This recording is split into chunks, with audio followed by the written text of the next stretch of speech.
Buenas tardes. Vamos a continuar en la oportunidad con el desarrollo de los temas que quedaron pendientes de la clase anterior. Estábamos viendo las perspectivas antropológicas. La primera de las antropologías tratadas o perspectivas tratadas fue la perspectiva individualista o ecología. Y dijimos al comienzo de la clase que iba a ser contrastada con otra antropología importante que denominamos antropología de la totalidad o antropología colectivista. Ese es el nombre político-social. Así como individualismo era el nombre político-social de la teoría ideológica, colectivismo es el nombre político-social de esta filosofía de la totalidad. La filosofía de la totalidad tiene como criterio, contrastable con el criterio punto de partida del individualismo, la siguiente consigna. Esta perspectiva dice que el hombre es un ser para el todo. Recordemos que la antropología individualista marcaba la idea de que el hombre es un ser para sí mismo o en sí mismo. Esta antropología parte de una lectura diferente. El hombre es un ser para el todo. Esto quiere decir que si tomamos una comunidad dada y las personas que forman parte de la misma son asumidas, subsumidas y cooptadas por algo mayor, precisamente que es lo que se llama todo, y al cual por la sola pertenencia al mismo adquieren cierta relevancia. Por eso se dice generalmente cuando se habla de este tipo de antropología o lectura que somos parte de un todo. La expresión parte de un todo significa que nosotros no tenemos relevancia por nosotros mismos, sino que nuestra personalidad está en función de formar parte, ser asumidos, subsumidos o cooptados por ese todo. Fuera de ese todo no tenemos idiosincrasia o personalidad o relevancia alguna. Cuando hablamos de todo, la lectura que se puede hacer a lo largo de todas las expresiones empíricas de esta antropología son las siguientes. Todo puede ser el concepto de Estado, el concepto de nación. Van a aparecer entonces las figuras del nacionalismo, la figura o la entidad raza, la entidad clase social, etnia.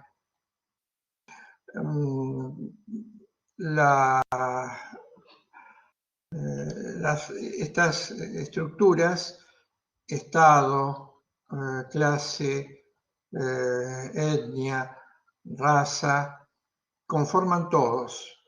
Al interior de ese todo, los que pertenecen a la misma tienen relevancia. Los que están fuera del todo, que no pertenecen al todo, porque no comparten esas características, por ejemplo, en el caso de la nación, el extranjero, si estamos hablando de una raza, y aclarando que el concepto de raza es un concepto que se usó con mucha frecuencia, con cierta expectativa de validez siglos atrás. Los modernos estudios sobre el hombre han demostrado que la noción de raza es una noción vacía, ideológica, pero suponiendo, porque el término se sigue utilizando en muchas ocasiones, en términos técnicos y rigurosos hay que hablar de etnia, no de raza. Este concepto sirvió, por ejemplo, en punto a la filosofía totalizante para separar y poner una raza blanca, la raza aria, como supuestamente superior o legitimada en términos de mundo respecto de la que no lo eran, sobre todo la raza negra. En cuanto a clases sociales, si el todo es la clase social, formarán parte de ellos los que, por ejemplo, tengan la calidad de obreros y quien no la tiene quedaría excluido. Es la idea de pertenencia, un dato clave en esta filosofía totalizante o colectivismo es la idea de pertenencia. Quiere decir, si yo pertenezco a ese grupo, entonces tengo, si se quiere, ciertos derechos, prerrogativas, obligaciones, pero más que nada tengo la marca de identidad del grupo, por lo cual tengo algunos beneficios que si no formara parte del mismo, fuese sido excluido, no tendría. Esto se ve muy claramente al comienzo de la civilización con la lectura de las ciudades griegas. Es decir, los griegos, la polis era el Estado griego, y tenían derecho quienes formaban parte del mismo. Por eso los griegos utilizaban en el sentido peyorativo y despectivo, pero también para desmarcarse de aquellos que no formaban parte de la misma, el vocablo bárbaro. Los bárbaros eran los que estaban fuera de la polis, en consecuencia, hoy podemos decir que serían los extranjeros, o los que no compartían algún lugar puntual con ellos, y el término bárbaro entonces reflejaba esta idea, no tenían derecho, estaban excluidos, no pertenecían, no formaban parte de la polis griega. Una pequeña acotación respecto, desde el punto de vista filosófico-político, esta lectura griega. Los griegos empezaron a acostumbrarse a llamar bárbaros a aquellos que estaban fuera de la frontera, es decir, aquellos que no podían ver. De aquí surge el temor al que no se conoce, al que no se ve. El temor que tenían los griegos era que todo lo que estaba fuera de la frontera, a los que ellos no tenían acceso, aparecía como un potencial enemigo. Esta idea esta idea totalizante se traslada más modernamente a la figura de nación. Aparece el nacionalismo. ¿Qué es el nacionalismo? Bien, el nacionalismo, como lo dije en la clase anterior, el término ismo implica distorsión. Sería utilizar la idea de nación o el concepto de nación, pero de manera equivocada. El nacionalismo o la idea de nación, como todo, implica que lo que no somos nacionales no tenemos posibilidad alguna de ingresar o no tenemos derecho alguno respecto de los que sí lo son. Pero además, nacionalismo implica un muy fuerte rechazo, y esto se ha visto en la antigüedad, en todas las épocas, sobre todo en la modernidad con las inmigraciones. Los que no forman parte, no comparten ciertos lazos debidos a la nacionalidad, son mal vistos, aparecen como potenciales enemigos, y en esa circunstancia tienen que ser excluidos, o no se les debe permitir tener acceso a lo que sí puede tener acceso un nacional. Esto está muy claro con el problema de los extranjeros en países o comunidades. Hay un viejo prejuicio, una idea que está teñida, entre otros factores, de espíritu totalizante o grupal, es que el extranjero es aquel que nos viene a privar de bienes a los que solo nosotros tenemos derecho, porque nosotros pertenecemos al grupo, tenemos esa membresía. El extranjero no. En consecuencia, en última instancia, si es aceptado o escasamente tolerado, somos muy reacios o refractarios a permitirle que compartan sus propios derechos, y a su vez va de la mano de las obligaciones que esto se le genera. No obstante, habría que acordarse o recordar que esta idea está consagrada en la Constitución Nacional. Sus derechos, en algunas provinciales, son exactamente equivalentes o idénticos a quienes formamos parte de la nación. ¿Cuál es la clave de esta lectura? Si la contraponemos con la lectura individualista que marcaba la idea de individuo, acá no es importante la idea de individuo. Es más, la nota de autonomía, de fuerza que marcaba la lectura anterior, acá desaparece. Acá somos relevantes no por nosotros mismos, no en función de nuestra identidad, Sí, podemos hablar de que hay un yo dentro de una lectura totalizante, pero ese yo queda completamente disuelto, absorbido, cooptado por el todo del que forma parte. Por lo tanto, primer dato del llamado, de la llamada filosofía totalizante o espíritu de grupo. Los que pertenecemos, tenemos derechos. Los que no pertenecemos, carecemos de ellos. En segundo lugar, las decisiones no son tomadas cuando se tienen que tomar en el colectivo por cada uno, si se quiere, de nosotros, utilizando un término de otra lectura, individualista. La decisión es del todo, la responsabilidad se la cedemos al todo, es el colectivo el que actuó, es el colectivo el que juzgó, es el colectivo el que decidió.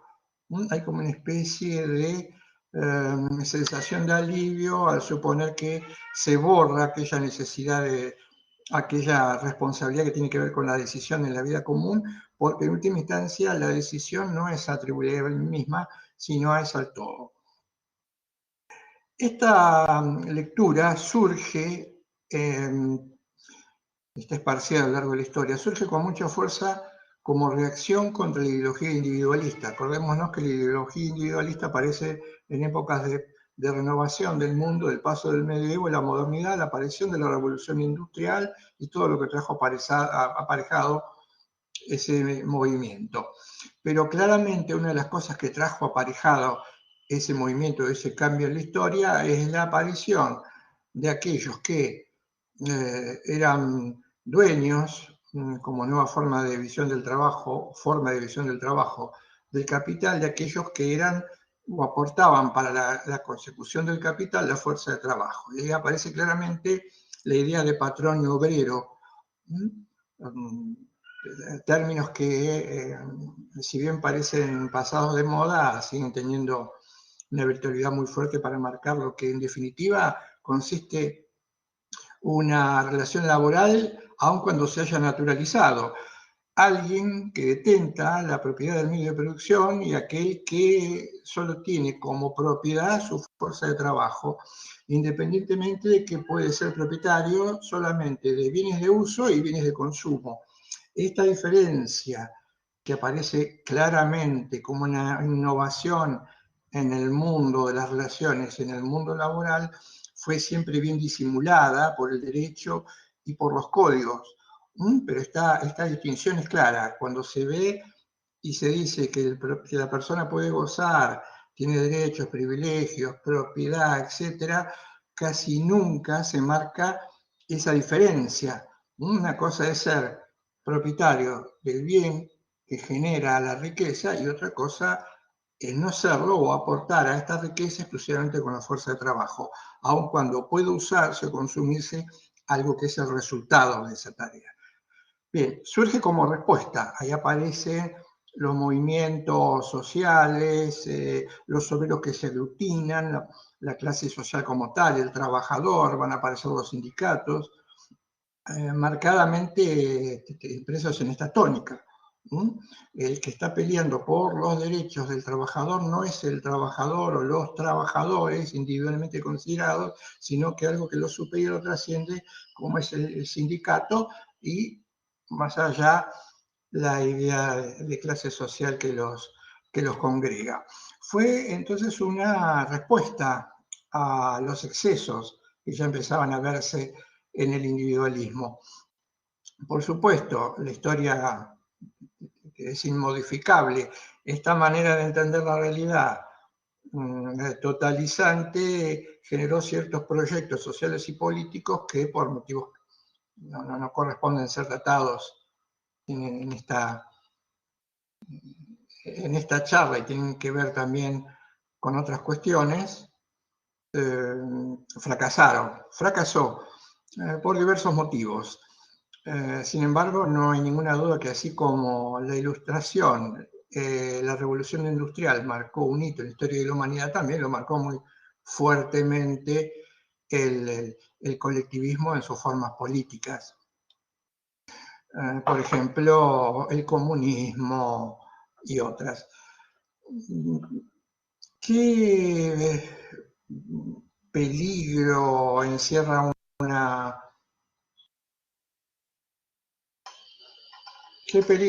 una lectura totalizante? Digamos que está muy claro el peligro que encierra.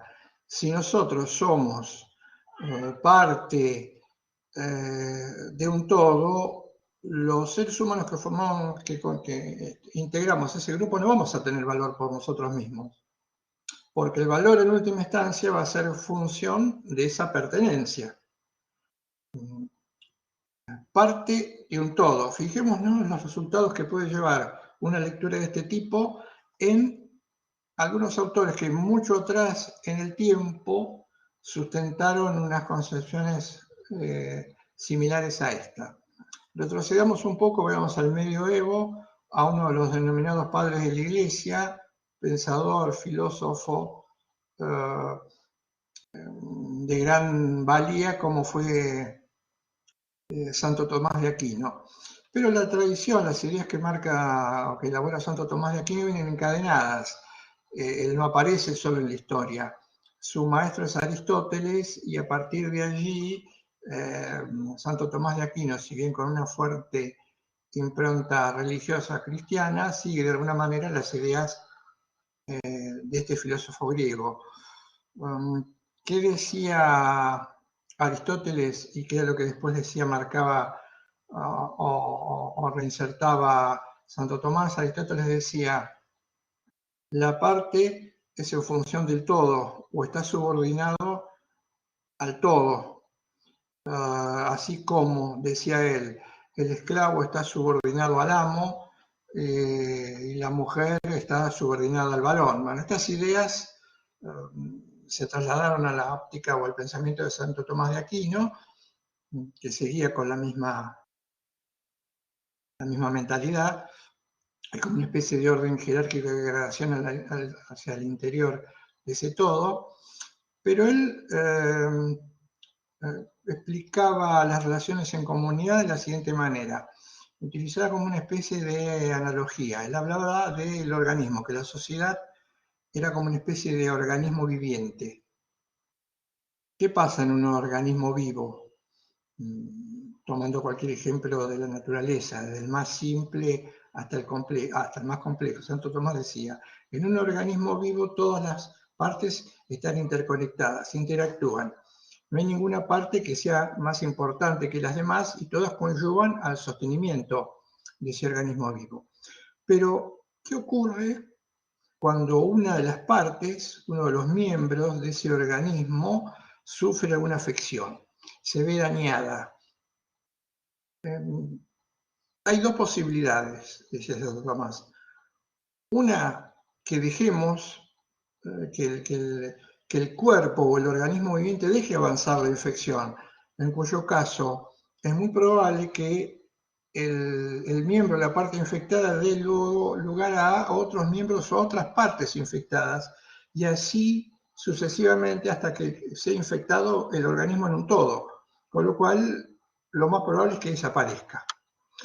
La otra alternativa, decía Santo Tomás de Aquino, y en consecuencia está justificada, porque lo que se busca es el sostenimiento del organismo, no de alguna parte del organismo que haya sido dañada, es eliminar esa parte que ha sido afectada por la infección. Claramente, por ejemplo, si se tratara de lo más evolucionado a nivel organismo, un ser humano tuviese algún problema, alguna afección en uno de sus miembros, por ejemplo, miembros inferiores, una pierna, y la infección no es manejable, la opción sería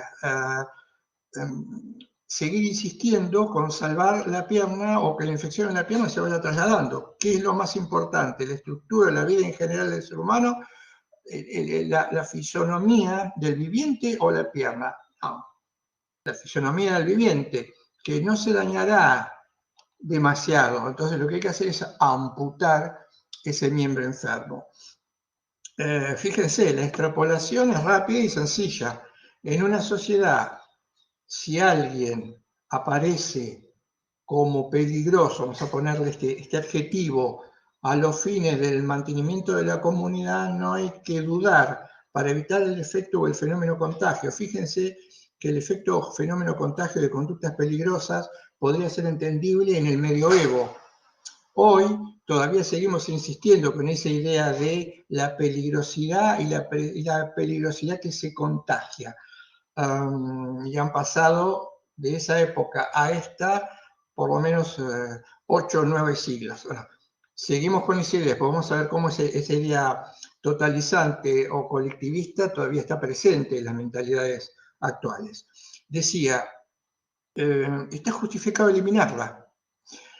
Por lo tanto, Santo Tomás de Aquino, en función de esta idea del organismo vivo, que sería un desprendimiento de la filosofía totalizante, sostenía, si alguien es o resulta peligroso a la integridad de la comunidad, está justificado sancionarlo, castigarlo, apartarlo y en última instancia eliminarlo. Por eso la pena de muerte, que ha sido discutida durante mucho tiempo y sigue siendo discutida, soporta o se apoya en una concepción de tipo totalizante. Una pequeña digresión. Fíjense que muchas veces se discute sobre el tema de la pena de muerte. Muchas veces se discute sobre el tema de la pena de muerte en nuestra cultura cuando la pena de muerte está absolutamente abolida, prohibida. Sin embargo, de alguna u otra manera, manipulado ideológicamente, esta consigna o esta discusión aparece. Bien, en la mayoría de los casos, quienes la defienden no son conscientes que esa defensa está o se apoya en una lectura de base como es esta totalizante. Es suponer que las personas, los seres humanos que habitan el planeta son partes, son partecitas, que hay algo más importante que está rodeándolo y al cual esos seres humanos que son una partecita deben su valor, porque en definitiva, si tengo valor, lo tengo en función de que formo parte de ese todo. Pero así como tengo valor si formo parte de ese todo, si ya no llego a ser funcional a ese todo, el todo me puede expulsar, eliminar, y como en el caso que hablábamos de pena de muerte, puede decretar el fin de mi vida.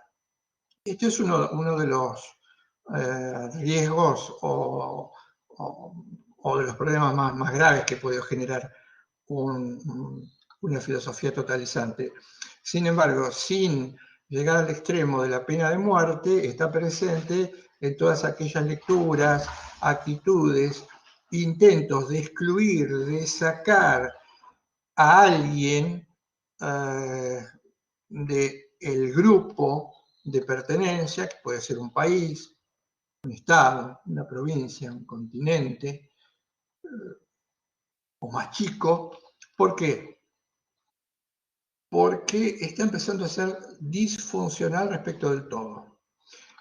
Ejemplos de disfuncionalidad respecto del todo: no piensa como piensan todos los que formamos parte de ese colectivo, de ese grupo. Entonces, si ya no piensa, si pensaba como antes, de la misma manera, aparece como una voz crítica. Esto es riesgoso, es peligroso, porque lo que nos une como colectivo, generalmente estas posturas son marcadamente dogmáticas. Después vamos a ver los peligros, a continuación los peligros de los problemas de la filosofía y del pensamiento, y acá aparece claramente la idea de dogma. Quien no comparte el punto de vista tiene que ser excluido. No vaya a ser que ponga en riesgo la salud del todo o de la totalidad.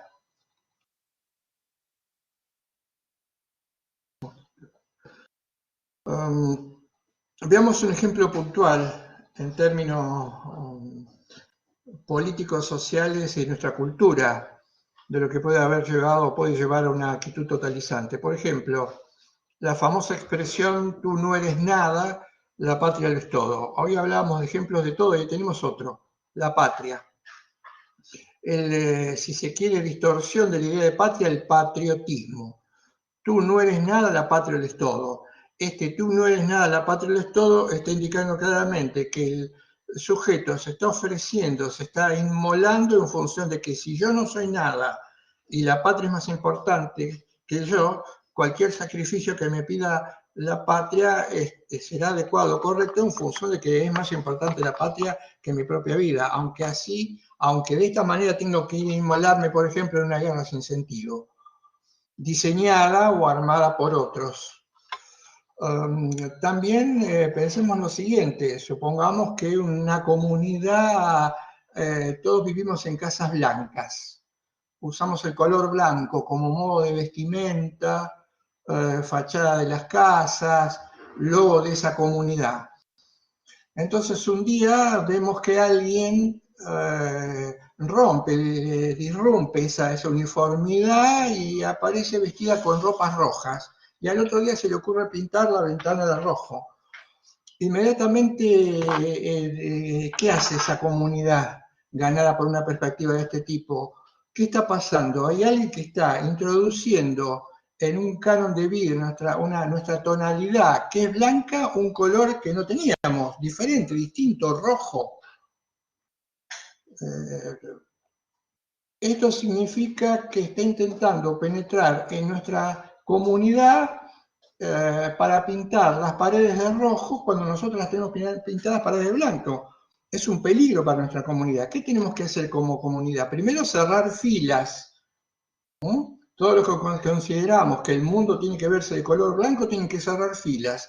Y aquellos que pretendan, seguramente viniendo de afuera, pintar alguna ventana de color rojo, no hay que permitirles ingresar. Es un peligro, es el enemigo.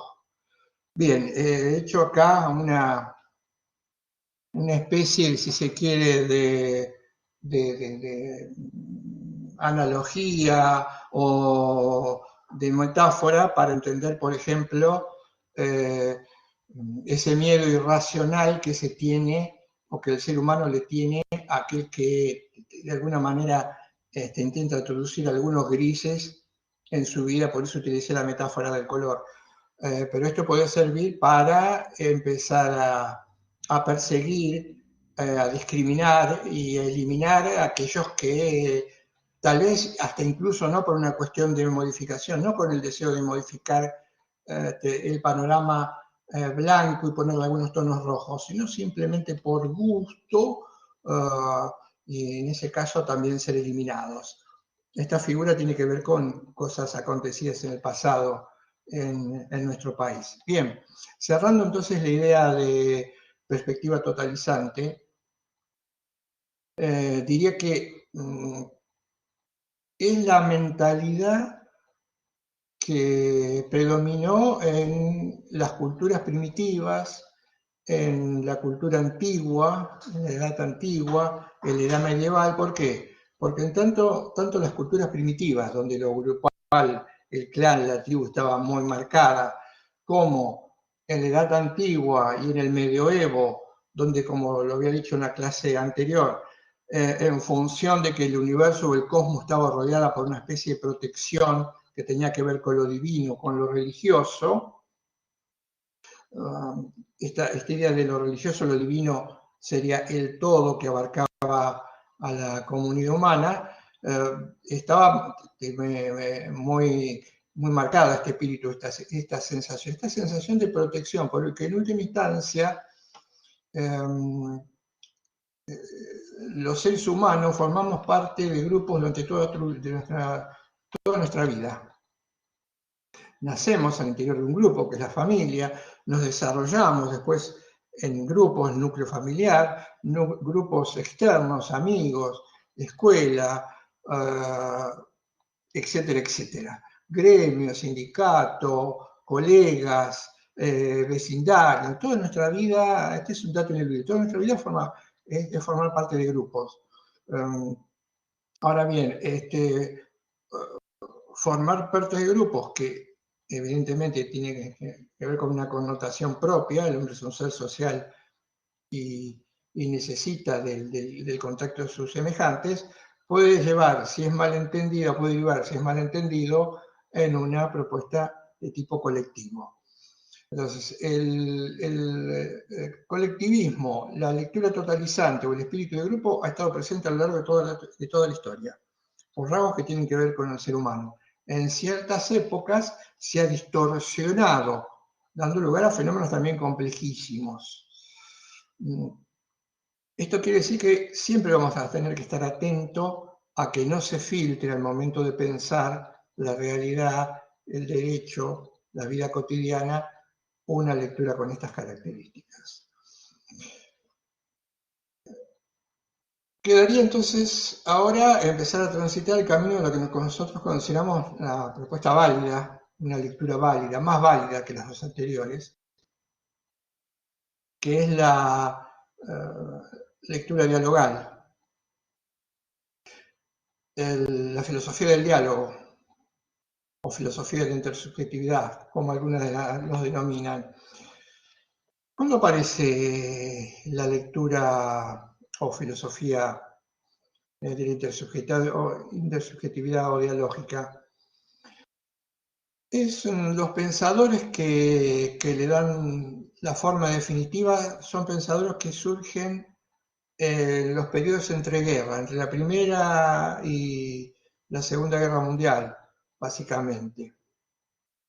Entre los representantes más importantes, clásicos, paradigmáticos de esta filosofía del diálogo, es menester mencionar a Martin Buber, Emmanuel Levinas, Gabriel Marcel. Son todos pensadores, Emmanuel Mounier, son todos pensadores del que llamaríamos un mundo europeo, ilustración, modernidad tardía, que le dan un tinte diferente a lo que estaba ocurriendo. Claro, ¿cuál fue el acicate de la aparición de esta perspectiva de diálogo? El haber percibido los conflictos, los males y los problemas que había traído aparejado estas dos lecturas que les acabo de comentar o que venimos comentando, trabajando en el mundo. Si los problemas originados por el individualismo, sociales, políticos de todo tipo, los generados como contrapartida por el colectivismo, sociales y políticos, dejaron al descubierto en la humanidad la sensación de buscar algún mecanismo que intentara resolver o menguar o escapar de estos dilemas. Entonces aparece la filosofía del diálogo. Dos o tres apuntes básicos. Primero, la filosofía del diálogo no es una mezcla de individualismo y colectivismo, no es un mix. Agarramos las lecturas predominantes, las que nos parecen más válidas, las metemos dentro de un cubilete, lo mezclamos y no. La perspectiva dialógica o la lectura dialógica no es un mix. Intenta ser básicamente una propuesta que asuma las verdades y los errores de las otras dos lecturas para que se apoye en algo que, lo voy a explicar al final, no haya sido tomado o tenido en cuenta por estas dos lecturas, pero que a su vez tengan que ver con una adecuada comprensión del ser humano. ¿Se acuerdan que partimos de la siguiente afirmación? Dijimos, hay muchas teorías sobre el hombre, muchas teorías sobre la filosofía, sobre la política, sobre el derecho. Todas esas teorías que pueden estar en discusión se presentan así porque todas ellas de alguna manera se apoyan o se encuentran soportadas por una determinada imagen del hombre, aunque quien la exprese no sea consciente de ello. El paso siguiente a esto entonces es identificar el objeto de estudio, en nuestro caso es el derecho, y ver de qué manera se generó el derecho, o al menos el derecho del que nosotros somos tributarios, qué imagen del hombre soportaba. Por eso es necesario hacer el raconto histórico. Pero además, algo más importante es ver si hay alguna lectura del hombre o si el hombre permite ser leído como lo leyeron estas antropologías o hay algo que a estas les faltó. Porque lo que se trata es descubrir aquellos rasgos, si es que existen, presentes en el hombre. Y cuando digo hombre, digo al habitante del planeta a lo largo de toda la historia de la humanidad.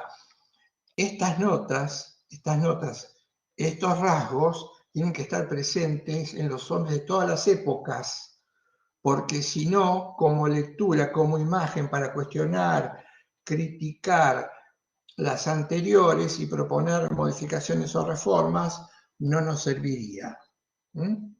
Para esto es que hemos echado mano de la antropología. Bien, en esa tarea estamos. Y una respuesta, creemos, provisional es hablar del carácter dialogal de la persona.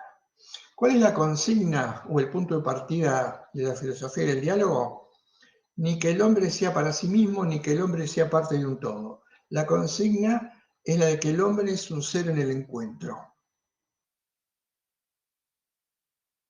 O una expresión que a mí me gusta mucho, acuñada por un autor que creo que ya les mencioné, uno de los más grandes filósofos, no siempre bien valorado del derecho del siglo pasado, recientemente fallecido, que fue Sergio Cota.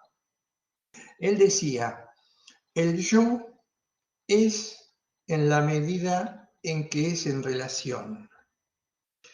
Y fuera de la relación, o pensado con independencia de la relación, no es más que una mera abstracción. Repito la idea de Cota. Él dice, intentando llegar con esta explicación al derecho, él dice: el yo es en la medida en que es en relación. Fuera de la relación, pensar al hombre o al ser humano no es más o no deja de ser más que una simple o mera abstracción. Claramente están delimitadas las diferencias de esta lectura con la lectura individualista y la lectura colectivista. Aclaremos algunas cuestiones que tienen que ver con la filosofía en general para que se pueda entender la expresión. Uno puede memorizar la expresión de Cota, lo interesante no es memorizarla, sino tratar de entenderla y comprenderla y ver qué partes la componen. Hagamos un pequeño glosario de filosofía muy breve y para que se pueda entender lo que sigue. Hay una rama de la filosofía que estudia las cosas como son, la realidad como es. ¿Hay algo así como una realidad? ¿Hay algo así como cosas, entes en el mundo? Esta disciplina se llama ontología. Cuando uno ve la palabra ontología, se está refiriendo, esta disciplina se refiere a lo que es. Después hay una segunda disciplina filosófica que, teniendo en cuenta este primer dato, hay la realidad, se pregunta: ¿cómo conozco esa realidad? ¿Puedo justificar la existencia de esa realidad? Esta disciplina se llama epistemología. Es la manera de justificar o validar el conocimiento, suponiendo que partimos desde la ontología que hay algo por conocer, que hay algo que es real. Y una tercera disciplina que está también filosófica, que está ligada al derecho, es la ética, porque la ética se pregunta en función de lo que hay y cómo llegamos a conocerlo, si hay algo que nos indique cómo debemos actuar, qué es lo que debemos hacer, qué es lo que debemos decidir. Esto tiene que ver con la ética. Tenemos entonces ontología, epistemología y ética en este breve glosario. Volvamos al concepto de Cota. Cuando Cota dice el yo es, acá está hablando de ontología.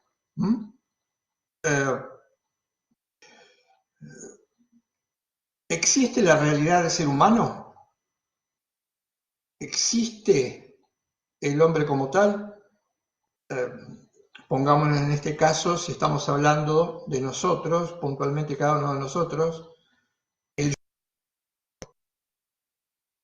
Cota dice, sí, la realidad a la que llamamos yo existe, pero no se explica por sí mismo. Fíjense que acá está la primera crítica al individualismo. El individualismo a través de Descartes pretendió explicar la realidad del uno mismo a partir de sí mismo.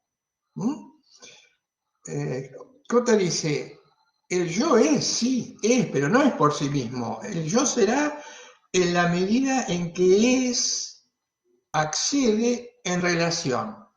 Entonces aparece un segundo dato interesante que vamos a tomar, porque la filosofía del diálogo es la filosofía que dice que hay una relación de primacía entre dos personas, utilizando los términos dialogales yo, tú o yo, vos, hay una primacía en el vos o en el tú. Cada uno de nosotros puede acceder a su propia realidad como ser humano si ha habido previamente un otro, término utilizado en la filosofía dialogal. Entonces, voy a ser en la medida en que voy a ser en relación, quiere decir que tiene que haber previamente un otro, con el cual voy a entrar en relación, lo que Negri siempre llamaba en sus clases el encuentro. Los dos, yo y el otro, vamos a hacer, ¿qué es lo que vamos a hacer? Vamos a empezar a ser personas en la medida en que nos encontremos. Pero fuera del encuentro, fuera de la relación, o en la medida en que no se dé una relación, hablar de nosotros, del yo, no es más que una simple o mera abstracción. Es como una especie de fantasma. Es una imagen del ser humano en lo que solo se ve el esqueleto, no se ven los músculos, los órganos. Entonces, en base a esta idea de Cota, diría que la filosofía del diálogo es una filosofía que tiene como núcleo central la idea de encuentro. Somos en la medida en que nos encontramos con los otros. Por decirlo de alguna manera, en cada cosa que hacemos, en cada cosa que nosotros hacemos, desde nuestro lugar, desde nuestro yo, está contenida ya una relación con nuestros semejantes. Ejemplo básico dado por Buber, ¿cuál es el primer tú de cualquiera de nosotros? El primer tú de cualquiera de nosotros ha sido nuestra madre. Es decir, previo a la salida al mundo, ese primer tú que nos ha interpelado, es al haber estado dentro de la panza de nuestra madre. Ese primer tú es el que va a permitir luego la salida al mundo, y además hemos sido consecuencia o sido generados fruto de un encuentro. Ahora bien, la idea de diálogo a lo largo del desarrollo de la persona no se agota ahí, salimos al mundo. Bien,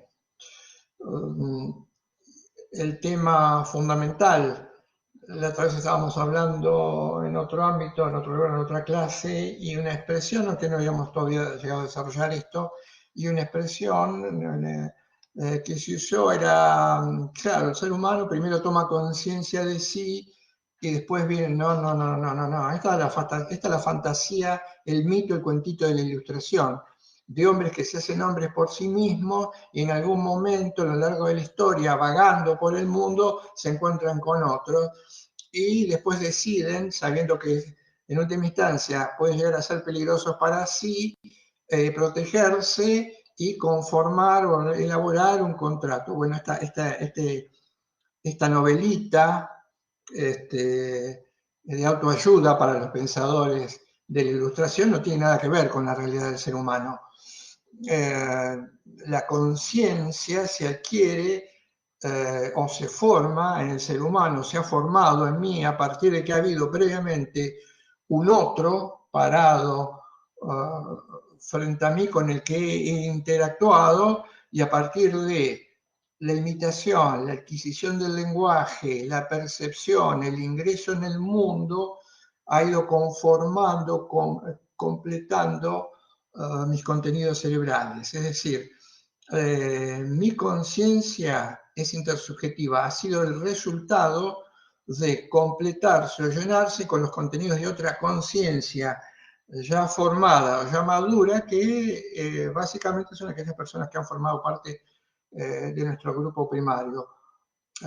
Padres, madres, amigos, hermanos, familia. La conciencia es intersubjetiva. Y un tercer ejemplo, y seguimos, es el lenguaje. No hay manera de ser humano sin lenguaje, y ustedes saben que el lenguaje se adquiere a partir de la presencia previa de un tercero, de un otro, al que se llega en un primer momento por la simple imitación, y son los otros los que van perfilando la idea, el significado, lo que hay dentro de esas palabras que en algún momento repetimos si se quiere. Y un dato clave, que la madurez, el desarrollo de la personalidad implica que, si bien al salir al mundo como un yo larvado vamos tomando conciencia de las cosas a medida que decurre la existencia, la moderna psicología cognitiva ha demostrado que el pronunciar la palabra yo, ojo, la palabra yo la repetimos desde chiquito, porque repetimos los sonidos.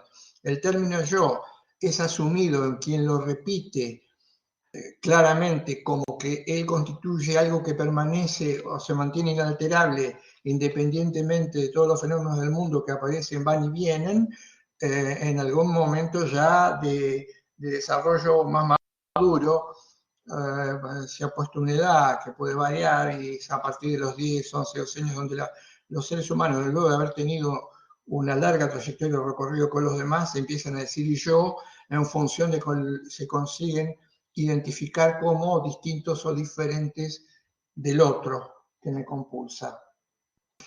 Bien, si llevamos esta idea de carácter dialogal, de que el hombre solo puede hacerse en el encuentro, de que somos en la medida en que somos en relación, y fuera de la relación no podemos pensarnos, podemos ver que si le sacamos por algún momento todas las características que como nosotros tenemos como ser humano, vamos a ver que en última instancia no queda nada. Es como el árbol o la planta al que le sacamos las hojas, en última instancia queda el cabito y la raíz. Por ejemplo, si soy padre a consecuencia de que hay hijos. Si soy hermano a consecuencia de que hay hermanos. Si me califican de hijo a consecuencia de que ha habido madre y padre. Si me califican como amigo, consecuencia de que hay alguien con el cual genero esta amistad. Si me consideran como parte de una nación, esto implica que previamente hay una contrapartida con alguien que habita en el mismo lugar. Si me hablan o dicen que soy de colega o parte del mundo de los abogados, porque previamente o hay al mismo tiempo otros abogados como tal. Si me dicen que soy profesor, es en función de que hay alumnos. Si he sido alumno en algún momento, esa característica de alumno no podría haber sido posible si no hay un profesor, etcétera, etcétera. Si todo aquello que supuestamente somos y consideramos que somos, le quitamos la otra parte de lo que nos permitió ser, nos quedamos sin nada. Esto indica claramente que la lectura individualista tiene que haber sido una lectura, y la totalizante tiene que haber sido una lectura ideológica, porque de alguna manera refleja cómo son la realidad de las cosas. Entonces, ya podemos dar un paso más. Hoy habíamos hablado de ontología. ¿Cuál es la ontología de la perspectiva dialogal? ¿Cuál es el ser de cada uno de nosotros? Si ustedes alguna vez cursaron filosofía en el bachillerato, secundario, o han hecho algún estudio, o tienen alguna lectura filosófica, se acordarán de un término muy común que se usa, básico, que es la idea de esencia. ¿Se acuerdan del concepto de esencia? Estudiado, me acuerdo que lo estudié en algún momento en la primaria, por primera vez. Y el término esencia significaba aquello que hace que una cosa sea lo que es y no otra. La idea básica de manuales de filosofía como el de García Morente y otros. Esencia es aquello que hace que una cosa sea lo que es y no otra. Bien, ¿qué es lo que hace que el ser humano llegue a ser lo que es y no otra? Ahí está, el término que acá aparece como una redundancia. El otro.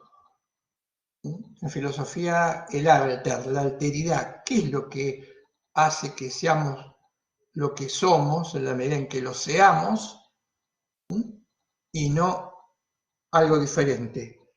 Nuestra relación con el otro. El otro.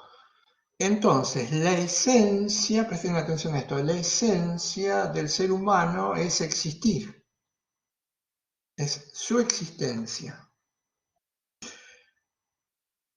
Pero no alcanza todavía, porque dijimos, la realidad de cada uno de nosotros se construye en la vinculación con el semejante. Entonces, si advenimos al mundo y al advenir al mundo ya hay otros que están copresentes, la existencia social la socialidad o la presencia de otros es un dato, no es una elección. Quiere decir que es más que mi existencia. Mi esencia es coexistir, porque es innegable el dato de la presencia de otros, e innegable el dato de que sin los otros no puedo ser.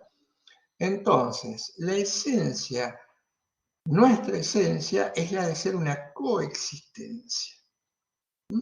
Fíjense, aquí hemos tomado estos datos del glosario previamente identificados. ¿Y cómo justificamos? Avancemos un poco más, porque la epistemología decía que había que justificar aquello que se conocía. ¿Cómo accedemos a esto? El acceso al otro no es un acceso científico. El saber que la biología, la anatomía, etcétera, etcétera, identifican de alguna manera lo que el hombre es, acordando de Cohen, una ciencia que describe, eso no es un acceso al otro. El acceso al otro, la corroboración de que yo conozco y esta verdad de la presencia del otro es irrefutable, es la propia experiencia. Lo que pasa es que, fíjense, hay datos que yo estoy aportando ahora que normalmente, o estos datos no han sido enseñados, o no se ven en el automatismo, la automaticidad o espontaneidad de la existencia. Estamos viendo datos que han estado siempre, o están siempre presentes en nuestra vida. Entonces, la justificación de que somos a partir de la presencia del otro, y esto tiene una reciprocidad, ¿se entiende? Profesor-alumno, alumno-profesor, no es el alumno a consecuencia del profesor que ya es el profesor que está haciendo al mismo tiempo porque está el alumno confrontado, para dar un ejemplo que pueda ser fácilmente entendido. Entonces, la justificación de esa idea la veo porque estoy viendo, me estoy confrontando con otro, aunque en el ejemplo no estén, ¿no? Esto sería básico de una realidad presencial. No hay ninguna duda de la existencia del otro, lo confronta mi propia experiencia, mi percepción, mi inteligencia descubre que hay otro, y ese otro es el que me precede. Decía, usando el esquema de relaciones, la lectura dialogal dice que el hombre tiene tres salidas. Ya le habíamos visto en punto del individualismo y hecho la crítica. Para la filosofía del diálogo hay tres salidas en el hombre. Esto lo dice entre otros Gabriel Marcel y Martin Buber. Dice, está el otro absoluto, en términos religiosos Dios. Una segunda salida es el otro como tal, las demás personas. Y un tercer otro que es el entorno, básicamente la naturaleza. La perspectiva dialogal considera que tanto el otro como el otro, absoluto o Dios, si se tiene una perspectiva o una consideración religiosa, las otras personas y la naturaleza tienen que generar una actitud de, si se quiere, reverencia. El diálogo ¿qué implicaría? El diálogo implicaría adaptar o asumir ante esas realidades, o la opción de adoptar ante esas realidades dos actitudes que ya las conocemos: actitud de cierre y actitud de apertura. El diálogo nos indica, nos exige que ante la presencia del otro, cualquiera sea, una actitud de reverencia, el otro absoluto, los otros personales y el otro entorno, naturaleza o ecosistema, tenga que ser una actitud de apertura. En términos jurídicos, esta actitud de apertura nosotros la hemos denominado respeto. Ahora, hay respeto hacia los demás, respeto hacia el otro y respeto hacia el entorno. Fíjense que ninguna de estas consignas es valorada o evaluada adecuadamente por la lectura individualista. Recuerden, la lectura individualista ante la presencia del otro absoluto, el desconocimiento, la negación o el rechazo. Ante los otros, el solipsismo, el conflicto, la competencia, la autosuficiencia, la utilización de la ciencia y la técnica para no solo acercarse al otro y luego y posteriormente dominarlo, sino también para, fuera o muy lejos en la era moderna individualista de un respeto hacia el entorno de la naturaleza, manipularla y degradarla. ¿Cuál sería el movimiento fundamental del hombre ideológico? Dice Martin Buber en un libro altamente recomendable, Yo Tú. Él dice: el movimiento fundamental del diálogo es volverse hacia el otro, y lo contrapone con la actitud básica o fundamental del hombre individualista o de la beta individualista, que es el cerrarse sobre uno mismo. El cerrarse sobre uno mismo, que da lugar a la categoría de yo, egoísmo y visión del otro como un mero instrumento, se contrapone a otra actitud también válida y presente en el ser humano, que es volverse hacia el otro.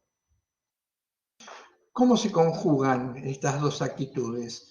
Una cosa tiene que quedar muy clara: tanto la actitud de cierre como la actitud de apertura son parte inescindible de la estructura del ser humano. Son dos polos que tienen que ver con la existencia del hombre. Dicho de otra manera, ninguno de los dos polos puede ser eliminado, porque si eliminamos o intentamos eliminar a uno de los dos polos, el resultado final sería la eliminación del ser humano como tal. Ahora bien, el polo individual y, si se quiere, el polo personal o polo social están en permanente tensión. Somos seres limitados. Si bien toda nuestra estructura está pensada para recibir al otro, acoger al otro y con un comportamiento recíproco al mismo tiempo, ontológicamente hablando, la realidad, la experiencia, lo óptico, indica que esa actitud de apertura, que tendría que ser la matriz de todos nuestros comportamientos, es desplazada en diferentes grados por esta actitud de cierre. Estos dos polos están permanentemente y completamente en tensión, pero lo están por nuestra condición limitada. Ahora, en base a esto, Martin Buber dice: ¿cómo resolvemos este problema de confrontación entre ambos polos? Él dice: es una cuestión muy difícil, pero el verdadero hombre dialógico, el que ha tomado real conciencia de esto, de estos dos polos que habitan dentro de él, sabe que la clave es un esfuerzo por superar esa tendencia a cerrarse sobre uno mismo. Fíjense con qué claridad lo marca Buber. Es un esfuerzo. es difícil, y difícil será también dadas las circunstancias y el contexto, no cerrarse sobre uno mismo. Y este cerrarse sobre uno mismo no solamente es un problema porque viene dado por nuestra propia condición humana, sino porque el contexto puede incidir en esto. Cuando hablé en la clase anterior de la cultura del individualismo y cómo operaba, imagínense si es difícil de por sí, por nuestra condición finita y nuestra limitación, seguir el ideario, el ejemplo de Buber, agréguenle a esto todo un condicionamiento en el entorno, un condicionamiento en el entorno, en donde, por ejemplo, si hablamos a nivel contemporáneo, los medios de comunicación, la bajada clara de los medios de comunicación es una bajada de una perspectiva individualista, con excepciones. Entonces, es difícil no cerrarse sobre uno mismo cuando la consigna que viene desde afuera es permanentemente cerrate sobre vos mismo porque esta es la única manera de conseguir los objetivos en la vida. Sí, es complicado, pero dice Buber, es parte del esfuerzo del ser humano, pero previamente hay que tomar conciencia, dice. Primero hay que tener conciencia de esta dicotomía. En función de que tenemos conciencia de esta dicotomía y que el desarrollo de nuestra humanidad está en función de la actitud dialogal y no de la actitud individual, tratar de ponerla en la práctica día a día. Esto implicaría, entre otras cosas, como proyecto propositivo de diversas disciplinas que de hecho se están haciendo, socavar las raíces de las estructuras de la modernidad, tomando conciencia, con la concientización, con la comprensión de cuál es la verdadera realidad del ser humano, la verdadera condición que es dialogal en el hombre. Entonces, es una tarea difícil porque además tenemos otras lecturas, como acabo de decir hace unos instantes, como la totalizante. Si bien la totalizante, por un lado, aparece como un rechazo a la actitud individualista, hay que sumarse, hay que juntarse, hay que agruparse, hay que hacerse fuerte como comunidad dentro de algo que nos excede, que no está mal en principio, tiende a disolver nuestra propia identidad. Un dato importante, cuando nosotros nos encontramos, generamos este vínculo esencial que tiene que ver con nuestro propio desarrollo de manera recíproca, en última instancia no implica que asumimos, nos fusionamos, cooptamos al otro. Esta es una idea totalmente desacertada. La idea del encuentro no implica que somos dos para fundirnos, porque esto estaría lejísimo del propio desarrollo y el respeto a la individualidad, pero somos más que individualidad. Como seres humanos empezamos siendo individuos, pero la finalidad del ser humano no es ser individuo, la finalidad del ser humano es pasar de lo individual a lo personal, y para dejar de ser individuos de algún modo y convertirnos en seres personales, que es a lo que estamos llamados a ser, hay toda una tarea en el medio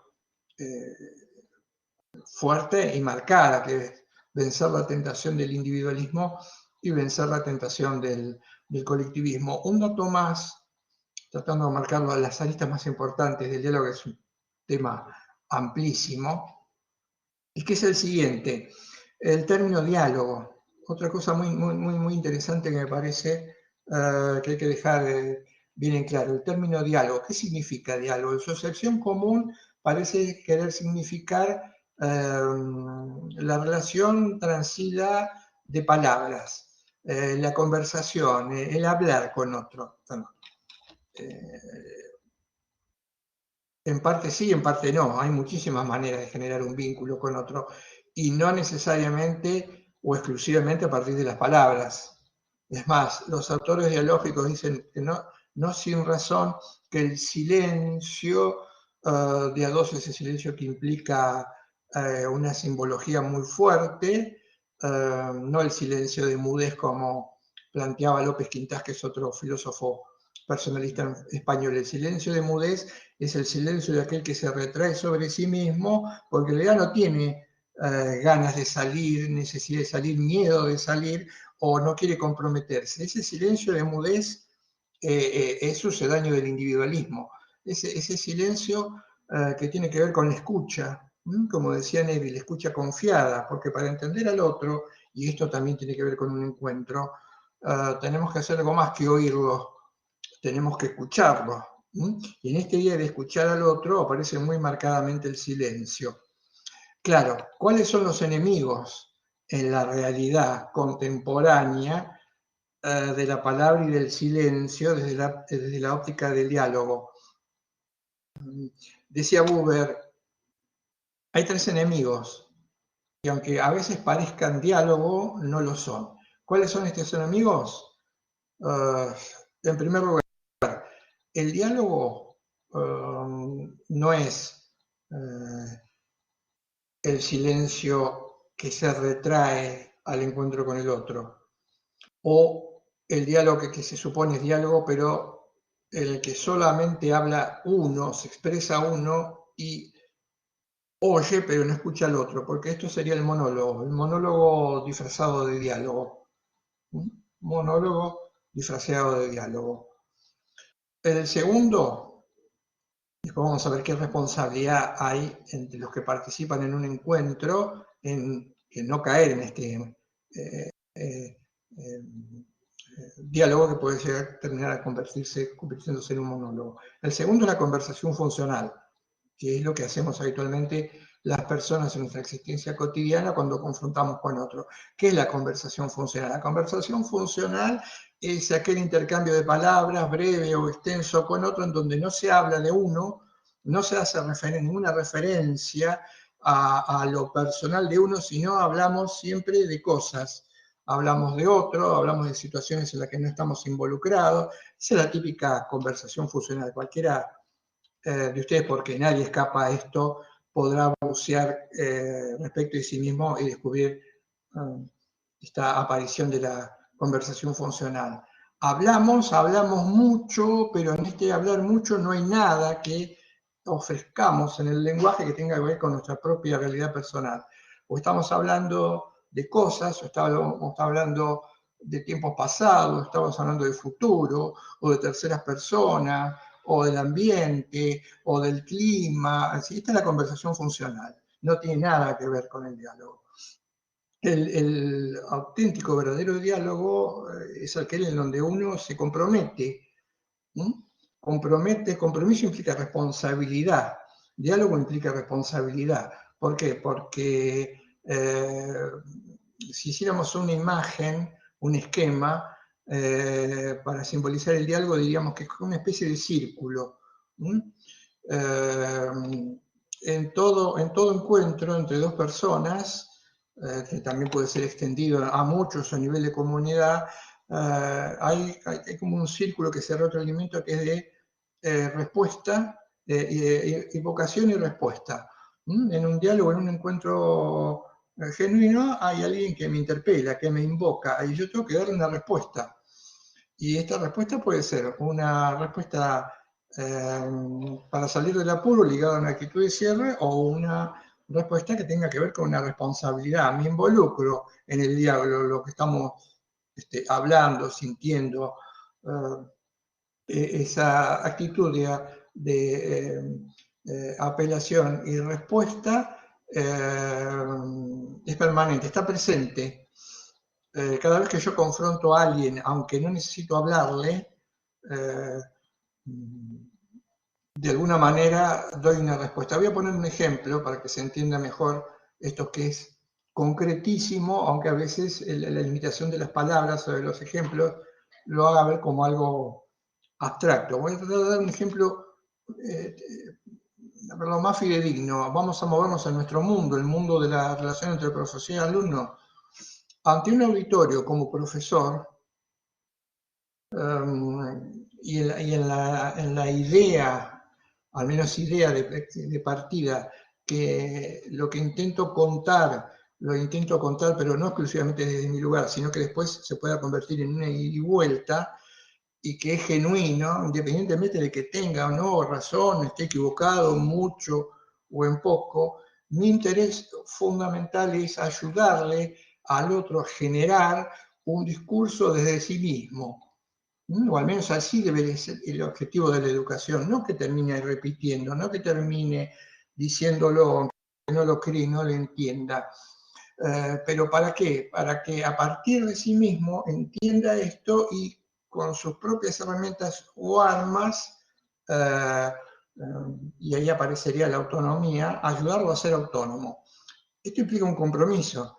Este compromiso implica que cualquier escollo que haya en ese intercambio y en ese diálogo, yo esté decidido a afrontarlo con todas mis armas. Una pregunta X, un día, alguien puede tener un día mal o estar muy apurado, pero siempre me pareció intuitivamente, después esto al estudiarlo lo teoricé y lo comprendí, siempre me pareció intuitivamente que cuando alguien preguntaba algo en una clase y el profesor o el docente decía, bueno, esto lo podés mirar en el libro tal, en la página 5, que ahí faltaba algo, ¿no? Esta es una clara respuesta en un encuentro, en un diálogo totalmente descomprometida. Tal vez no me importa, no sé ni lo que me preguntó. No entendió, entonces me lo saco de encima. Sí, fíjate la página 15. No. Esto frustra, evidentemente, el diálogo. Pero la frustración del diálogo muchas veces es recíproca. También como experiencia, cualquiera puede tenerlo, puede tenerla. En sistemas de aprendizaje, el ejemplo que lo di del lugar del alumno, pero también viéndome hoy desde el lugar del profesor. En algún momento fui alumno, si bien hace mucho tiempo, en algún momento también fui alumno. Y también recordaba en esa época algo que también intuitivamente no me parecía desajustado. Por ejemplo, alguien conversando sobre un tema, alguien levantaba la mano y entonces el profesor le daba lugar a réplica, que preguntara, se posicionaba para entender cuál era la duda y muchas veces recuerdo alumnos que más que preguntar estaban 10 minutos haciendo alguna exposición sobre un punto de vista y después cerraban. Ahí también está fallando el diálogo, es ahí, más que nada un intento de posicionarse sobre sí mismo, pero no había ese ida y vuelta claro. Y también es cierto que muchas veces existen las preguntas de compromiso, que tampoco están indicando genéricamente que yo no me quiero involucrar en ese ida y vuelta. Pregunto algo porque tengo que preguntar o me piden que pregunte, o por ahí si pregunto, no sé, le puedo agregar algo más a la idea conceptual, pero es la pregunta de compromiso.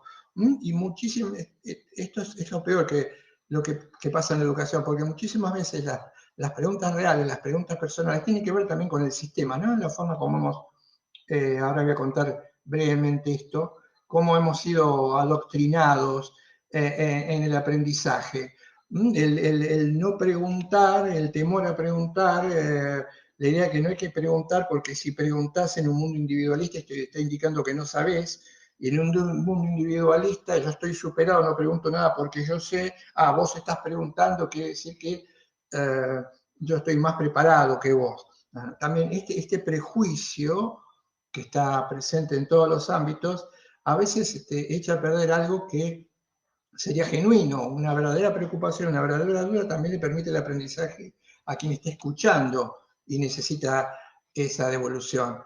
Y como en algún momento lo dijo Negri, cuando yo estuve con él en una relación de alumno-profesor, aunque no lo entendí del todo en aquel momento, él dijo, no se guardan ninguna pregunta, venzan todo lo que puede hacer que no la hagan, porque la pregunta que no se hace hoy no se hace mañana y en consecuencia no se va a obtener nunca la respuesta. Eso es una de las cosas, entre tantas otras, de las pocas que me quedaron grabadas en un aprendizaje y fui dicha por Negri. Lo entendí años después. Y muy a mi pesar ya no pude volver atrás. Y tenía razón, las preguntas que no se formulan cuando uno está aprendiendo, por el motivo que fuere, no se pueden formular después y ya no van a tener una respuesta.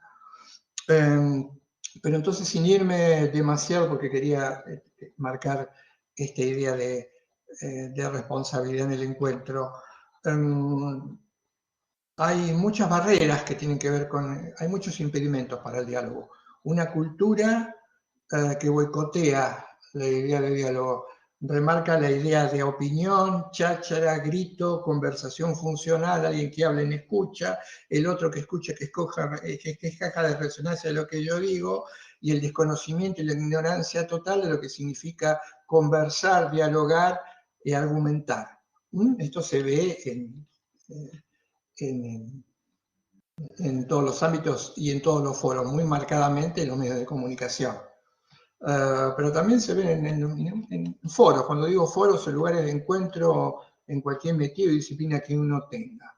Bueno, es un escollo difícil y necesario para superar. Les decía, ¿cuáles son las formas del diálogo? Y básicamente dos formas del diálogo. Hay el diálogo más intenso, cuyo núcleo es lo que nosotros llamamos el amor, esa es la forma de diálogo más intensa, y un diálogo también importante, pero jerárquicamente con menos expectativa, que es el respeto. Ambas formas de dialogar, tanto el amor como el respeto, se han intentado y se intentan en diversos ámbitos, doméstico, de comunitario, pero hay unas diferencias. Cuando el vínculo entre dos personas es un vínculo dialogal, cuyo núcleo es el amor, las actitudes de las dos personas en el momento en que ese vínculo se da, es hacia el otro incondicional. Es decir, la entrega de los que participan en ese diálogo es incondicional. Y acá está la primera diferencia, muy fuerte, marcadamente con el respeto, porque en el respeto también hay reciprocidad, pero la entrega es diferente, ya no hay incondicionalidad. Es más, diría que la lógica de la actitud respetuosa es también en la medida en que encuentre una respuesta que venga del otro lado favorable, pero hasta ahí nomás, no hay una incondicionalidad. Doy en la medida que des o doy a consecuencia de que me das. Falta lo que hay en el diálogo de amor, que es la gratuidad. Gratuito es dar algo a cambio de nada, entre comillas. Por eso les decía que en el individualismo de la sociedad contemporánea, la idea de gratuidad está prácticamente desdibujada o olvidada. Cuando nos dicen desde el primer momento en que advenimos al mundo que nuestra actitud para poder hacer algo en la vida es una actitud estratégica. Primero hay que ver qué es lo que da el otro, hay que esperar el movimiento del otro y después actuamos en consecuencia. Esto de gratuidad no tiene nada, está en las antípodas. Es el movimiento, es la comunicación estratégica, como hablaba un filósofo del derecho alemán, Jürgen Habermas. Él decía que el diálogo sirve, o la palabra, el lenguaje sirve para comunicar, para relacionarse, para vincularse, pero también hay un uso estratégico del lenguaje. Este uso estratégico del lenguaje precisamente tiene que ver con lo que estoy contando recién. El uso estratégico del lenguaje es un lenguaje que está dirigido no a involucrarse, no a responder, no a ser solidario con el otro, sino intentar manipular al otro, instrumentalizarlo. Ese es el lenguaje con usos estratégicos. El lenguaje está ideado, diseñado para poder encontrarnos. Somos seres finitos, limitados. En muchísimos casos hacemos uso del lenguaje estratégico. que no tiene nada que ver con el lenguaje genuino de la comunicación o diálogo. Estas son las formas de diálogo básicas. Nuestra materia tiene como leitmotiv llegar al derecho a través de una filosofía del diálogo. ¿Qué otra enseñanza, para ir cerrando la parte de diálogo, aunque la podemos recuperar después, qué enseñanza nos ha ido, muy importante después para llegar al derecho, qué enseñanza nos ha ido dando esta lectura, esta cosmovisión de lo que es el ser humano? Ante todo, dos cosas. La primera, que somos seres indigentes. Seres indigentes o menesterosos implica que nos falta algo, carecemos de algo, pero ese faltarnos algo, carecer de algo, no implica que no se pueda obtener o conseguir. Implica una carencia esencial que nunca se resuelve, pero respecto de algo que se puede conseguir. Bueno, esta carencia o esta indigencia tiene que ver con la presencia del otro. Necesito al otro para completarme. Generar, como decía Rob Carvalho, un médico español y filósofo, necesito el encuentro para generar una urdimbre, un entramado, que este urdimbre, entramado afectiva nos permite hacer.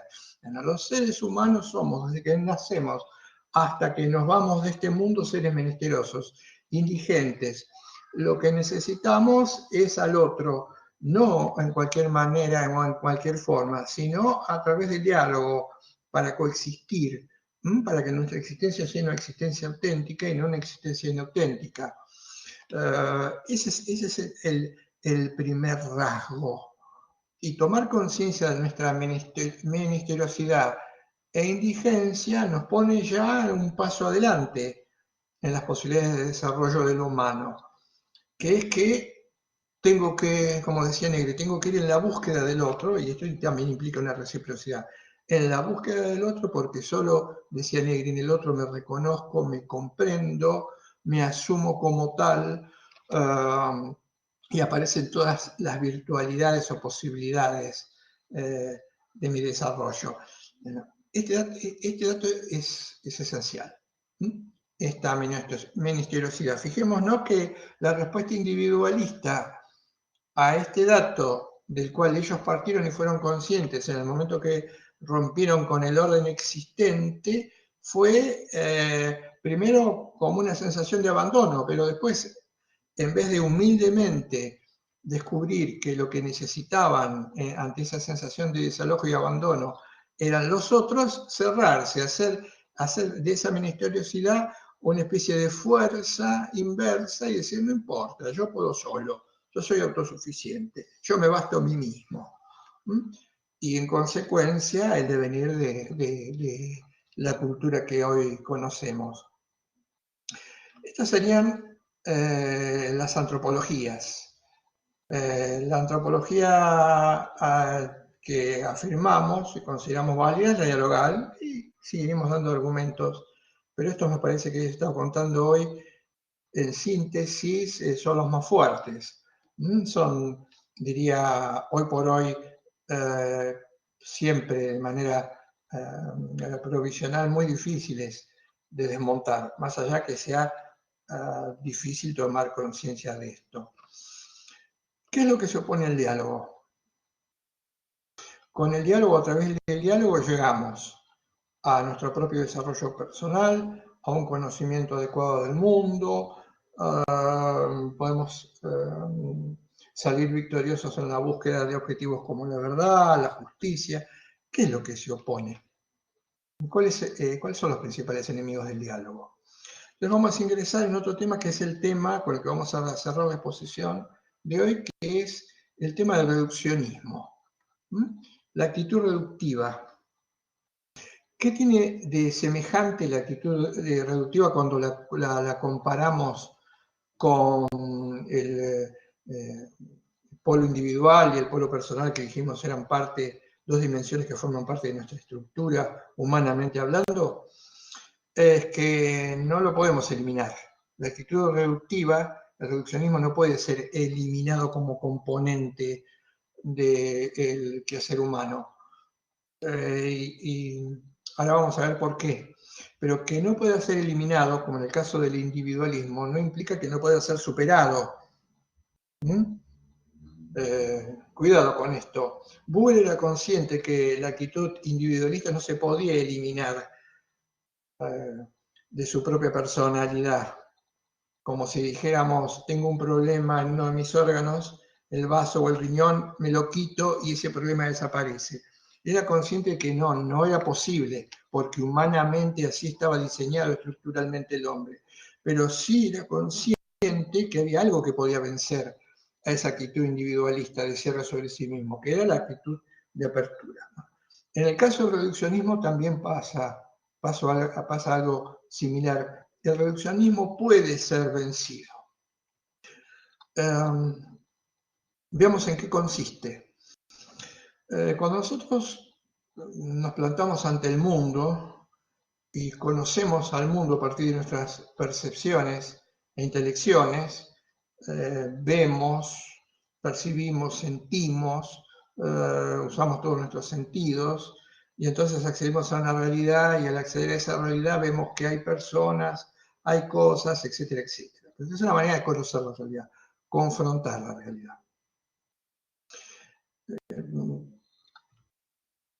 Si la realidad se tratase de, por ejemplo, una secuencia lineal de números, 1, 2, 3, 4 y 5, el ser humano plantado ante la realidad, ante lo que lo confronta, lo que percibe es de ese 1, 2, 3, 4, 5, por ejemplo, el número 2. No puede percibir el 1, el 3, el 4 o el 5. Solo percibe ese número 2, que tiene que ver con la actitud del lugar que ocupa ante quien me confronta. Pongamos, o demos un ejemplo muy rápido.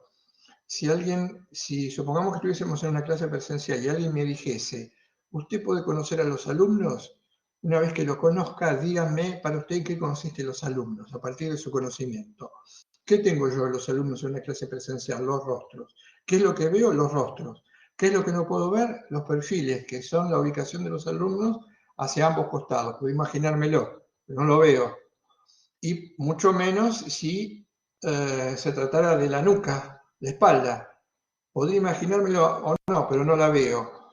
¿Qué es lo que veo? El rostro. En este ejemplo sencillo, en esta analogía, podría ver lo que son ustedes de perfil si me fuese a los costados del aula y también si me fuese al fondo del aula y viese sus espaldas. Pero en la realidad lo que yo estoy viendo es el rostro. Ante la pregunta, profesor, ¿ya conoció a los alumnos? ¿Qué son los alumnos para usted? ¿Qué es lo que conoció? ¿Qué es lo que vio? ¿Qué es lo que percibió? ¿Cómo define la realidad de los alumnos? Yo diría, seguramente como podría decirlo en cualquier plano, como cualquiera lo diría en cualquier plano, los alumnos son rostros. Sin darme cuenta que, porque lo que estoy viendo es nada más que el rostro, que ustedes pueden ser perfil, entiendan la analogía, y pueden ser espalda, pero yo solamente veo el rostro. Entonces, yo digo, veo el rostro. Y acá empiezan los problemas. ¿Por qué?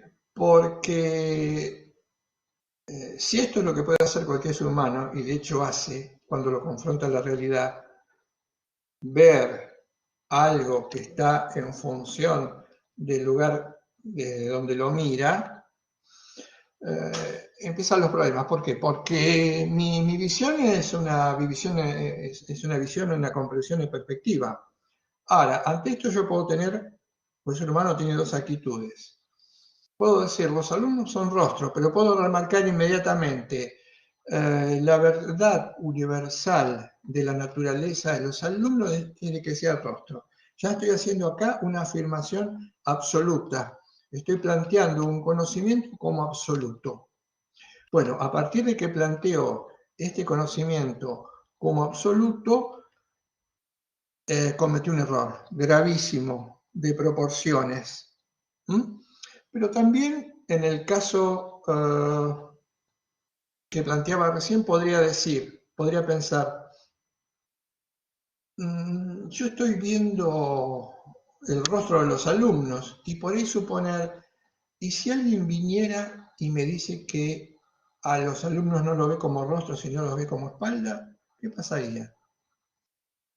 Y viene la segunda actitud, que sería, bueno, no sé si tengo razón yo, no sé si tiene razón el otro, tal vez tengamos razón los dos, nunca voy a pensar que tal vez él tengamos razón los dos sobre lecturas diferentes, podría generar o podría dar lugar a que ninguno de los dos tengamos razón sobre esto, lo cual sería peor como resultado final, apelando a la famosa expresión, todo depende del cristal con que se mire. Si yo miro a los alumnos desde este cristal, lo que veo es la cara. Si alguien los ve, si fuese posible, desde otro lado, desde ese cristal, te diría, yo veo desde este cristal que son nuca. No discutamos más, sigamos con nuestra vida. Pueden ser, como dije hoy, válidas las dos. Lo anterior se llamó absolutismo. Lo que estoy contando recién se llamó, o se llama relativismo. Tanto el absolutismo como el relativismo tienen sus componentes empíricos. Por ejemplo, quien ve la realidad de una manera y esto le sirve como justificativo en la discusión con otro que la ve distinto, como justificativo para eliminarlo, entonces estaríamos en presencia, como decía Negri, de un derivado empírico del absolutismo que es el fanatismo. En el otro caso, el relativismo, diríamos, estaríamos en presencia de un escéptico. Un escéptico es que en última instancia se apega a lo que él ve, pero, en última instancia, pero como última conclusión deja librado al azar el hecho de si él está acertado o no, si el otro tiene razón o no, si todos tenemos razón al mismo tiempo. Descree, es un escéptico, que también atrae como componentes empíricos problemas bastante graves. Bien, absolutismo y relativismo son dos problemas graves al momento de conocer. Fíjense, ismo distorsiona la idea de lo que sea absoluto en absolutismo. Ismo en relativismo distorsiona la idea de lo que sea relativo. ¿Por qué se produce esto? Vamos al núcleo y cierre de la cuestión. ¿Por qué se produce el reduccionismo? El reduccionismo se produce porque el ser humano es un ser situado. Somos seres situados. Y este ser situado o en perspectiva de la que no podemos salir, no podemos desituarnos, como en el ejemplo que les decía, si los veo de frente, veo su rostro, pero si camino y me voy al fondo del aula, veo su espalda. Humanamente, la situación de la que formamos parte no puede ser eliminada, porque viene con nosotros, viene como con los órganos. Si no los tenemos, los cambiamos, ya no somos seres humanos. No nos podemos desituar. Bien, esta situación es la que hace que veamos la realidad conforme suponemos que la estamos percibiendo. ¿Y qué conforma la situación? La situación conforma la cultura, al ser grandes rasgos, la cultura en la que hemos nacido, en la que estamos. ¿Qué forma parte de esa cultura? El lenguaje. Hemos nacido en un momento histórico, situación. No nacimos en el medioevo, nacimos en la contemporaneidad. No nacimos en la contemporaneidad, nacimos en el medioevo, si cambiáramos los roles. Hemos nacido en América Latina, no hemos nacido en Europa, componente de la situación, que es imposible modificar o cambiar, pero que marca diferencias. Hablamos el idioma español, no hablamos el alemán, lengua, lenguaje, idioma que tiene que ver con nuestra situación. Formamos parte de un continente que fue perseguido, devastado, conquistado y encubierto, el encubrimiento del otro, como dice Enrique Dussel, filósofo argentino. Por lo tanto, ahí hay otro condicionamiento, no somos parte del conquistador, somos parte o tenemos que ver con el conquistado, lo que genera, entre otras cosas, lo digo como dato, un problema de pensar que tiene que ver con el colonialismo. Todos los habitantes de América Latina, y esperemos que se pueda superar en algún momento, todavía estamos lejos de esto, tenemos una marcada impronta colonialista al pensar. En términos de una cultura que no fue la nuestra, que arrasó con la nuestra y que culturalmente implantó modelos estándares de vida que no son los nuestros. Sigo con la situación. Todo lo que hemos hecho hasta hoy forma parte de mi situación, mi condición de abogado. No soy médico, podría haberlo sido, pero no lo soy. Y tal vez si me hubiese gustado estudiar medicina y hoy lo pensase ya, casi sería como difícil hacerlo desde muchos puntos de vista porque lo que conozco es esto, cierta altura de la vida, proyectos de vida armados.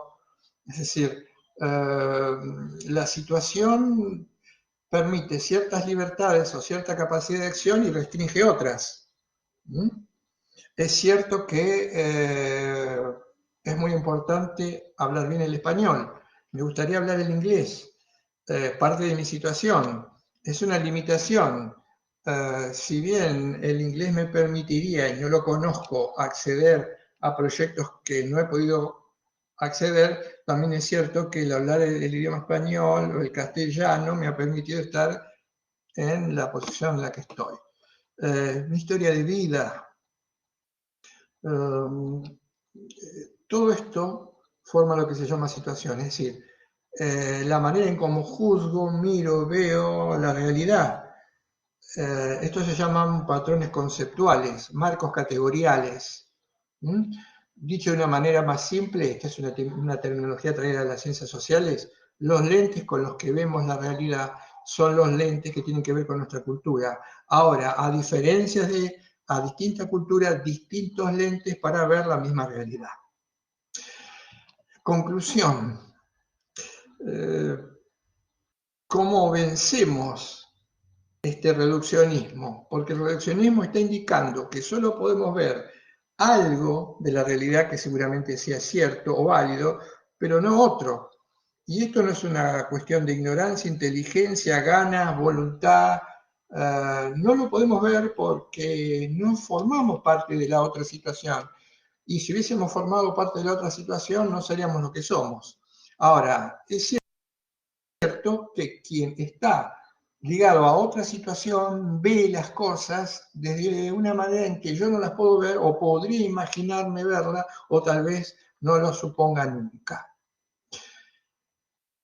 Como sabemos, el reduccionismo es una fuente permanente de generación de conflictos entre las personas, porque aún hacia adentro de una misma cultura, los que formamos parte de esta cultura hemos asumido, hemos mamado como la leche materna de los primeros días de vida estos marcos categoriales, pero también es cierto que cada persona puede asumir esos marcos categoriales desde su lugar, lo cual a veces hace que se diferencie con aquel que también vive cerca de uno, pero tiene otra matriz, un agregado diferente a esa matriz conceptual. Un ejemplo que doy yo, que me parece siempre válido, es formación religiosa. Voy a tener una fuerte formación religiosa que me hace ver las cosas de alguna manera diferente a quien, aún viviendo en mi mismo país, no la ha tenido. Esto indica que esa situación juega como condicionamiento. El carácter, la situación, la cultura, forman parte de aquellos condicionamientos que hacen que no podemos ir más allá de lo que nuestra propia cultura nos indica. Pero también nos prevé algo, si somos muy proclives a pensar que la manera en cómo vemos las cosas es la manera natural como debe verse el mundo, es la manera en cómo lo ven todos, y es racional. Entonces, ¿cómo puede ser que alguien al otro lado del mundo vea que tal cosa es correcta cuando nosotros la vemos como incorrecta? Y nosotros la vemos cuando tenemos que ver, porque nos parece natural la manera en cómo hemos aprendido a ver algo que en otra cultura se ve de otra manera. Pero no damos un paso de humildad, damos un paso más allá, en el mejor de los casos, que es, no, estos están equivocados, están atrasados, son primitivos, están en el error, hay que conquistarlos y hacerlos cambiar de opinión, hay que rechazarlos, hay que negarlos, etcétera, etcétera, etcétera. Bien, ¿cómo se vence el reduccionismo, el que no podemos eliminar? Con diálogo. ¿Por qué con diálogo? Porque, en esto sería aplicable a cómo vencemos el individualismo y el totalitarismo, la actitud totalizante. con un diálogo genuino. Juntémonos y explícame, mostrame cómo es aquello que yo no puedo ver desde mi situación y yo te muestro, te explico, te comparto aquello que yo sí puedo ver de mi situación y vos no. Conjuntémosla, porque la realidad, la verdad absoluta no es algo asequible al ser humano, por nuestra condición finita y por nuestra condición limitada. Pero esto quiere decir que todos los que ven la realidad desde diferentes ópticas o perspectivas tienen una porción de verdad. El que ve el número 1 está equivocado, perdón, está en lo cierto. El que ve el número 2 está en lo cierto. El que ve el número 3 está en lo cierto. El 4 y 5 están en lo cierto. Todos están equivocados si creen que la verdad es para él 1, para el otro 2, para el otro 3. El diálogo puede vencer esto. Sumar las perspectivas. Esto no implica que vamos a tener como resultado final la verdad absoluta, pero sí una verdad más asequible y no estar permanentemente en el error, como es lo que nos sucede a los seres humanos en cualquier ámbito de las discusiones. Pero para esto hace falta un diálogo genuino, por eso toda cultura es válida en la medida que me muestra una manera de entender la realidad, una racionalidad que tal vez en algunos casos sea diferente, distinta o sirva para entender mejor algo desde mi lugar. Por eso ninguna cultura tiene que ser aniquilada. No hay culturas mejores o peores. No hay quien, como está muy acostumbrado el teórico, el pensador de la modernidad, juzgar a las demás desde, diríamos, un lugar que está por arriba del planeta. Es lo, como decían muchos, es decir algo desde ningún lugar. Es un absurdo. Yo no puedo decir mi cultura es mejor que la otra, porque lo digo desde mi situación. Si supongo que estoy por arriba de mi situación, estoy diciendo algo desde ningún lugar, lo cual es una, entre otras cosas, es una contradicción enorme. Entonces, el diálogo permite esto, el encuentro entre culturas, el encuentro entre personas, para ver en ese ida y vuelta responsable y de apertura cómo vamos llenando aquellos casilleros que en la medida en que no hagamos esto siempre vamos a tener por la mitad. Fíjense, el individualismo fue un punto de vista que se apoyó en una verdad incuestionable, que es la idea del individuo. No hay ninguna duda que el ser humano es básicamente o primeramente individuo. Lo que sí no es cierto, está distorsionado, va contra la realidad, contra la historia, contra la estructura y contra la justificación del conocimiento que sea exclusivamente individuo. Y la perspectiva totalizante arranca de algo también que es verdadero. El ser humano forma desde todos los momentos de su vida, forma parte de grupos. Ahora, de colectivos. Ahora, no es cierto, es distorsionado, es equivocado suponer que no podemos considerarnos como individuos, que esto es simplemente un dato anecdótico y que en definitiva nuestra importancia tiene que ver por qué nos disolvemos en el todo. Este es otro grasísimo error que tiene que ver con una postura reductiva. Si quieren, les doy algún ejemplo más, ya podemos ir cerrando, con un ejemplo más en nuestro métier, en el derecho. A lo mejor tengamos tiempo de explanarlo más adelante. Si se me preguntaran si hay lecturas reductivas de lo jurídico, diría que sí hay lecturas reductivas de lo jurídico. Por ejemplo, una lectura reductiva de lo jurídico que parte de un punto de vista acertado, pero que después se distorsiona, es la que considera que el derecho es exclusivamente una norma o un sistema de normas. Estamos partiendo de un dato de la realidad, válido, norma. Ahora, cuando convertimos este dato de la realidad, que es uno más dentro de la enorme cantidad de datos que tiene la experiencia jurídica, y esto lo hizo la modernidad, ya caemos completamente en el error y la confusión. Ya distorsionamos el objeto de estudio. No podemos decir que el derecho es exclusivamente una norma o un sistema de normas, como tampoco podemos decir que el derecho es exclusivamente una técnica de control social. Estas definiciones, ustedes las han conocido, las conocerán o sabrán de qué hablo, son claramente y marcadamente reduccionistas. Y tiene que ver con uno de los grandes dogmas originados en la modernidad, que es la creencia en que la racionalidad humana podía dominar todo lo que lo rodeaba e incluso someter el conocimiento verdadero todo lo que podía percibir a través de la ciencia. Bueno, la idea de la ciencia universal, absoluta, que generan los modernos hoy también está en crisis y en discusión.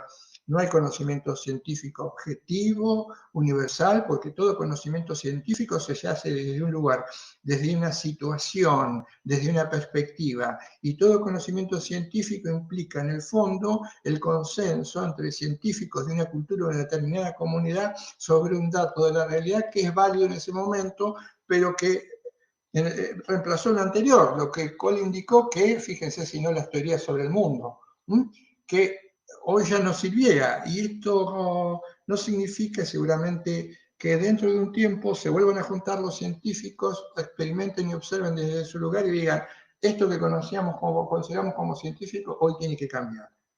No hay ciencia universal, no hay ciencia absoluta, no hay ciencia objetiva, todo conocimiento, toda intelección en cualquier ámbito de la vida se hace desde un lugar, desde una situación. Entonces, la lectura absoluta parte de un dato cierto, que es posible investigar la verdad sabiendo que hay una verdad, pero también es cierto que no la podemos alcanzar como seres humanos. En consecuencia, se distorsiona la idea de absoluto, pero no posible, a absolutismo, la creencia en que se puede alcanzar. Y el relativismo también parte de un cierto punto de vista, que es el relativo. Todos vemos la realidad desde una óptica y es relativa a nuestra situación. Pero de ahí a caer en el relativismo, que no hay otra posibilidad de superarla y todas las versiones son válidas o ninguna es válida, es un error. El absolutismo y el relativismo se vencen con diálogo. Esto sería entonces un poco el cierre de lo que es la parte o la dimensión antropológica que habíamos dicho era pilar fundamental para hablar de la filosofía del derecho. Nos queda todavía una parte importante que es seguir desandando el camino y después llegar al intento de llegar al cierre, que es vincular derecho y diálogo. Hemos trabajado muy fuertemente sobre diálogo. Tenemos un breve espacio, 5 o 10 minutos, no sé si alguien quiere hacer alguna pregunta, una formulación. Espero que esto haya sido lo más claro posible. Si tienen alguna duda, lo podemos resolver. Si quieren preguntarme. Estoy abierto a cualquier consulta, duda, como digo, inquietud o objeción.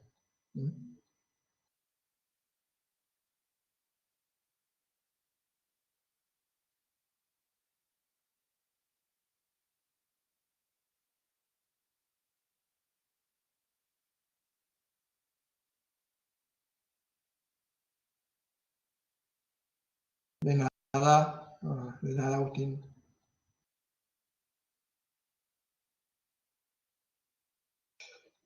Me aprovecho entonces para marcar alguna par de consignitas metodológicas respecto del curso. Les subí material que tenía que ver con los puntos que nos quedaban. Tal vez suba algo más y en función de lo contado y el material que he subido y tal vez suba algo más, vamos a hacer un trabajo o un cuestionario.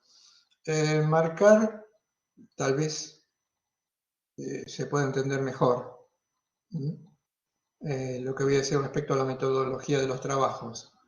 Yo le he dado la posibilidad a muchos, en forma excepcional y en función de las circunstancias, que acompañaron trabajos prácticos que en su momento tuvieron una fecha de vencimiento, que algunos se entregaron en el tiempo y forma y fueron corregidos. A partir de ahora, y en el próximo trabajo práctico, aparece claramente el tiempo, el periodo en el que van a poder entregarlo. Lo que quiero dejar en claro, porque no va a haber excepción alguna, no va a haber excepción alguna por diferentes motivos. El tema de entregar tarde los trabajos prácticos implica que en el sistema también es bastante engorroso volver a poner las notas, hay problemas, no se puede abrir. También es fundamental el tema de la igualdad, ¿no? En el tiempo, hacerlo a tiempo y no hacerlo después, cualquiera sea el motivo. Esto lo dejé de lado, lo salvé en los primeros trabajos prácticos. A partir de la próxima, vencido el plazo, todo trabajo práctico que se entregue con posterioridad será devuelto. Lo que quiere decir que no va a ser calificado. Si no hay más preguntas, les agradezco a todos la participación y seguramente nos veremos en la próxima clase, en el aula virtual, y seguiremos en contacto en el chat. Buenas noches y nos estamos viendo.